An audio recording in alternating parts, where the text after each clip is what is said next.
This chapter is all about the amazing accomplishments that infants make in the first few months of life while mastering a new language. From the very moment they're born, infants can distinguish between their native language, the language that their parents speak, and other foreign languages. We think that while they're in the womb, that infants can hear and process the words that are being spoken by their mother, and they process information about what are plausible sequences of sounds in their native language, given that input. If you've ever tried to learn a second language, then you know how important it is to memorize lists of words at the beginning, because those words form the foundational units that can be combined into different orders to communicate different concepts. But most infants don't hear very much. As little as 10% of utterances are single-word utterances from parents to their children. So most of what they hear is a continuous sequence of sounds without any breaks of noise in between. And whereas you, in learning a second language, may have been able to start with words as the basic building block, infants start with sentences and have to work backwards to piece apart where the words probably lie within their native language. One method they use to do this is to take those words that are spoken as single-word utterances, for instance, their name or mommy or daddy, and they use those words as cue markers within a stream of consistent utterances to break up the sequence into manageable chunks. We can see an example of this on page 111. For instance, imagine that you were an infant and you heard the utterance "ban kiri tubin duty fin." If you heard that utterance, it would be very difficult, without any other contextual cues, to know where the word breaks are. However, if your name were Kiri, and you had heard that utterance from your parents a great number of times, and and the word that refers to your dad is duty, then you could break apart the rest of the sentence based on those two words. At that point, you would probably be able to guess that ban is an independent word, fin is an independent word, and whatever's in the middle, that tubin, you may be able to infer that that's either one word or two words, but that's not really important at this point. What's really important is that you could infer from that utterance that ban is an independent word and fin is an independent word. And given just that very small starting block of your name and your dad's name, you could begin to piece apart words in other sentences. With enough repetitions, you could also begin to piece apart words in additional sentences using those new words that you've learned, ban and fin. Now at this point, we don't know what any of these words mean. For instance, we don't know that duty refers to our father or kiri refers to us. We don't know the definition of ban or fin. But that doesn't matter, because at this point, all we're trying to do is piece apart the chunks, the individual units, within a consistent, steady stream of speech, where there are no pauses or breaks.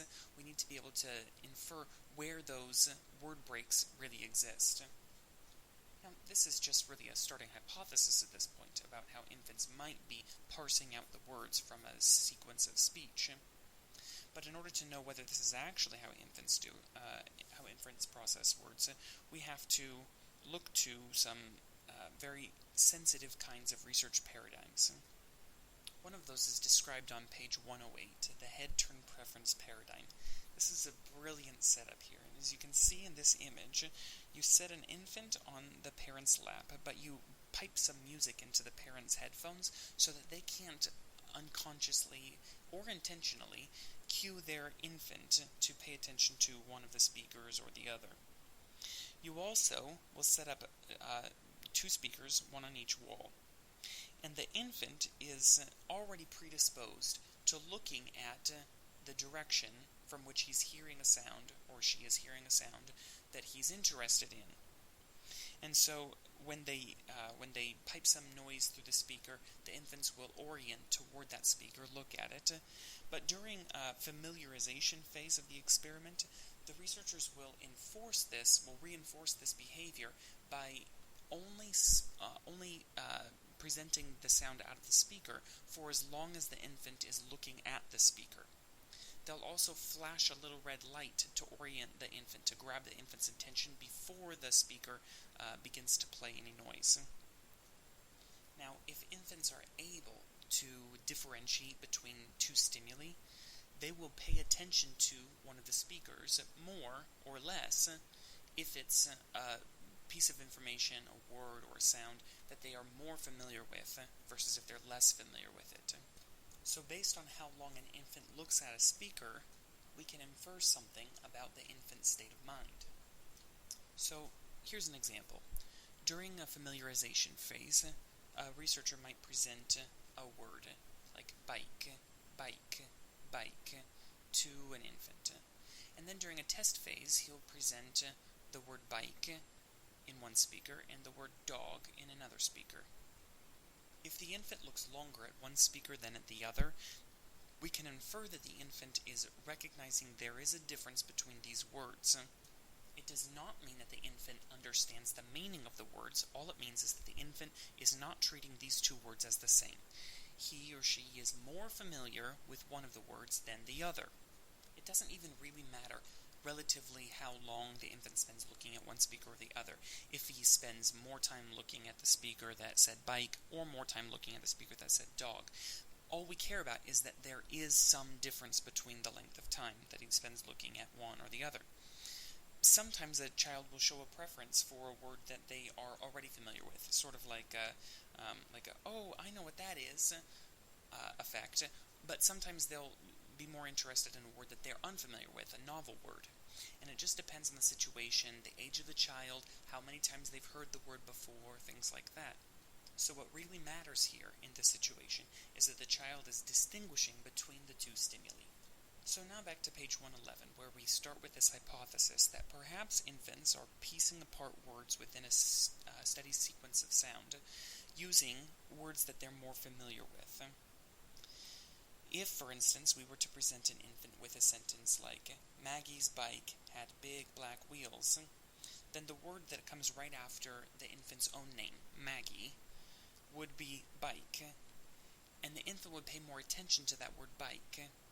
And in the test phase, if we presented the word bike in one speaker and the word dog in the other speaker, then the infant might look toward the speaker that's repeating bike, bike, bike for a longer period of time than the other speaker, or a shorter period of time than the other speaker that's presenting dog, dog, dog.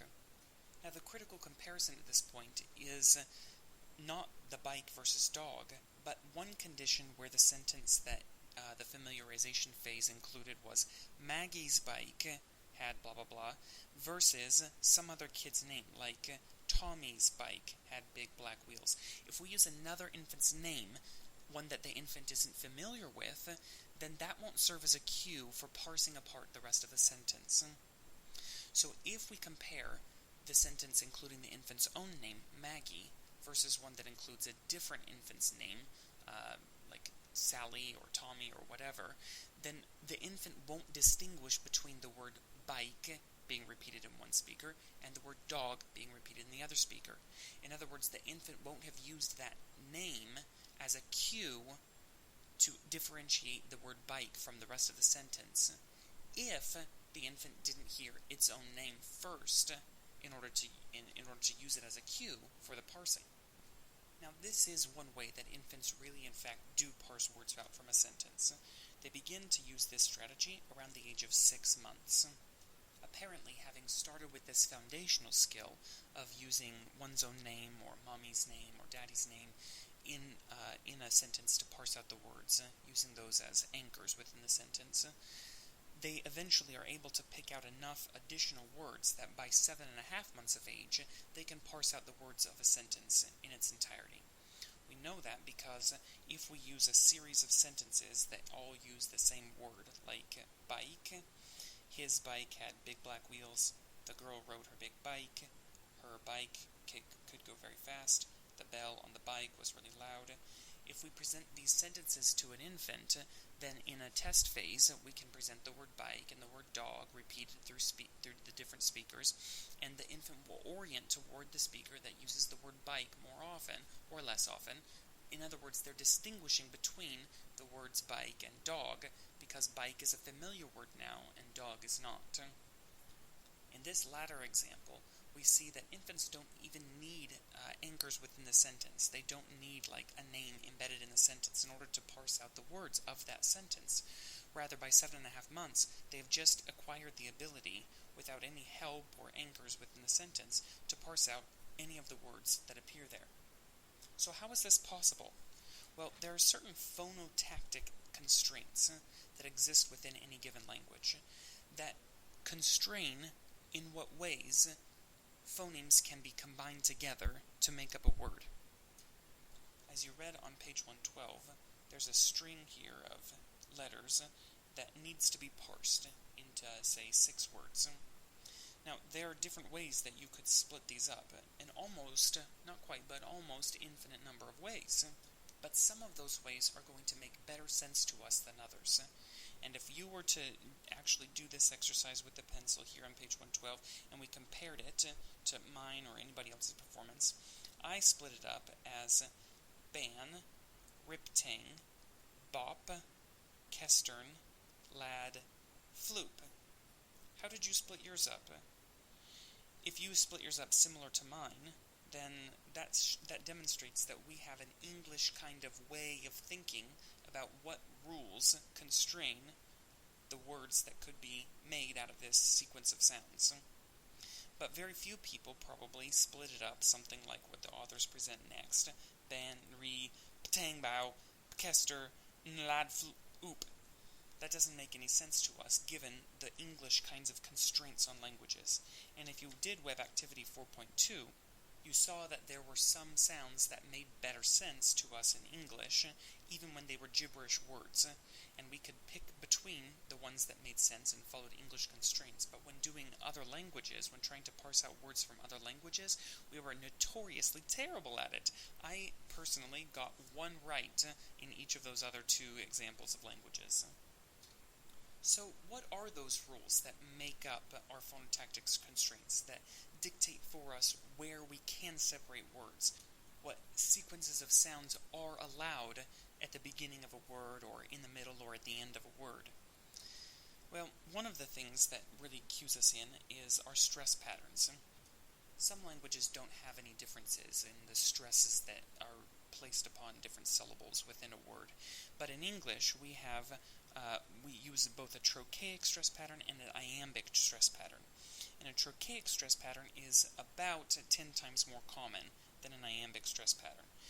A trochaic stress pattern, of course, as you know from the reading, is where the first syllable of the word is emphasized and the second one is not. So like blackmail, telephone, pencil, water. Now, given that the trochaic stress pattern is so much more common in English than the iambic stress pattern, we're more likely, as infants, to parse out words in a sentence where there are different emphasis across the syllables in the sentence using that trochaic stress pattern. So the example given in the text is when infants are presented with a word like guitar, which has an iambic stress pattern, and the next word following is the word is, then infants behave as if they have parsed out the words gi and tar is, as opposed to guitar is.